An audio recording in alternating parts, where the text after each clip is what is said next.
Perkenalkan, nama saya Putri Elemina Burtarigan, MPM 2309171 dari kelas 2. Nah, di sini saya akan memenuhi tugas dari dosen pengampu saya, yaitu Polintan Sembiring, dengan video pembelajaran kali ini membahas tentang etika guru. Selamat menyaksikan. Pertama-tama kita bahas pengertian etika guru. Nah, yang kita ketahui adalah etika guru adalah seperangkat norma atau nilai akhlak dan pedoman tingkah laku yang wajib kita pegang teguh sebagai profesional kita sebagai pendidik. Nah, baik di dalam maupun di luar sekolah. Ini adalah mencakup tanggung jawab terhadap siswa, orang tua, rekan sejawat, dan masyarakat bagi negara. Nah, selanjutnya di sini ada tujuan kode etik guru. Yang saya ambil adalah satu contoh, yaitu meningkatkan mutu pendidikan, yang dimana kita seorang pendidik, kita wajib membuat suasana kelas nyaman, aman, tentram, dan tidak membuat siswa bosan.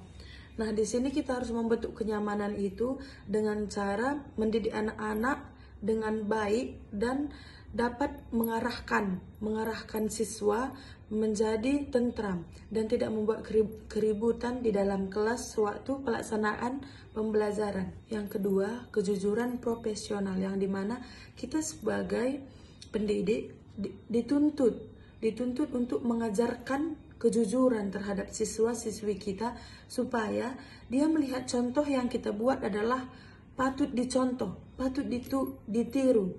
Nah, jadi kita sebagai pendidik wajib memberi contoh yang baik agar siswa-siswi kita melihat cara kita yang memang patut dicontoh. Nah, yang ketiga, ada kasih sayang dan tidak memihak siswa. Di sini ada contoh yang saya buat, di mana ada siswa yang sangat pintar dan ada siswa yang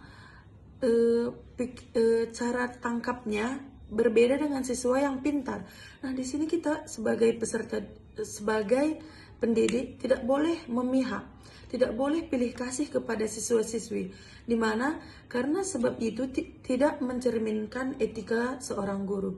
Nah, di mana di sini ada siswa yang kurang daya tangkapnya tidak secepat siswa yang pintar. Di sini kita tidak boleh memojokkan dia, kita tidak boleh menyudutkan dia, di mana kita sebagai tenaga didik, pendidik, kita harus mendekatkan diri, mengarahkan dia agar dia percaya diri, dia tidak merasa disingkirkan.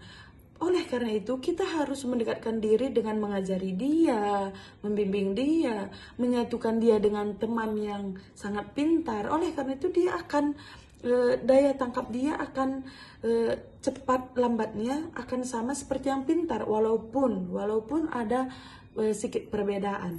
Yang kelima, ada pengembangan diri.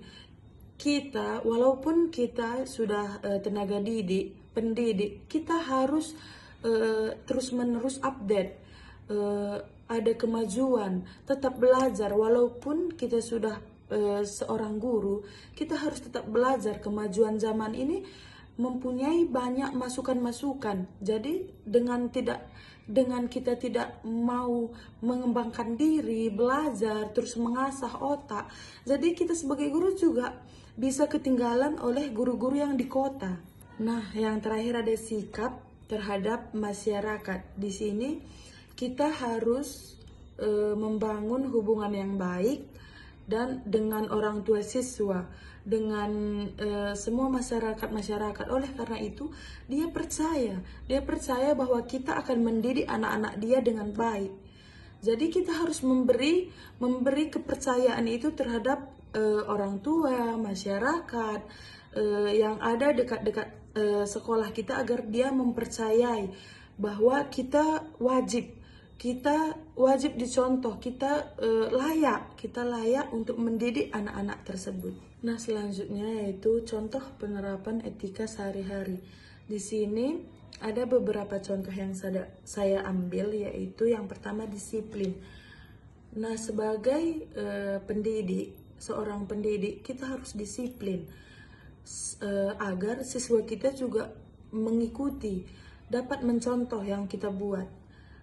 Disiplin yang saya maksud yaitu hadir tepat waktu, melaksanakan tugas dan tanggung jawab dengan penuh sukarela, tidak memaksakan, harus dari hati. Nah, yang kedua yaitu tutur kata. Seorang pendidik juga harus memberi tutur kata yang baik terhadap siswa-siswi agar siswa-siswi ini meniru kita, tidak remeh melihat kita jikalau kita berbicara tidak sopan. Nah, penampilan yang selanjutnya yaitu penampilan, yang dimana guru harus rapi, lengkap memakai baju seragam yang ada di sekolah tersebut agar siswa juga meniru kita. Oh, berarti saya sebagai siswa harus lengkap karena guru saya juga lengkap gitu.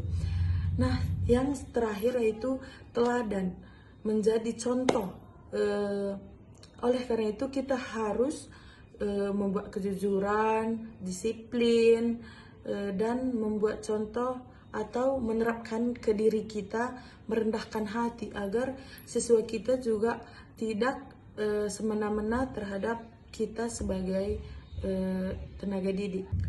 Nah, di sini ada pun sanksi pelanggaran terhadap profesi guru, yaitu guru yang melanggar kode etik dapat dikenakan sanksi yang direkomendasikan oleh Dewan Kehormatan Guru Indonesia atau DKGI.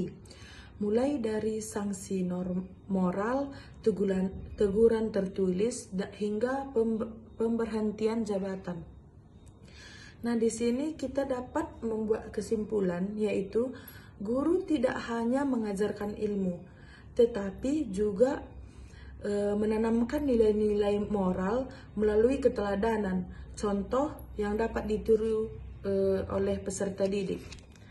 Nah, sekian dari video pembelajaran saya. Semoga bermanfaat bagi kita semua. Bye-bye.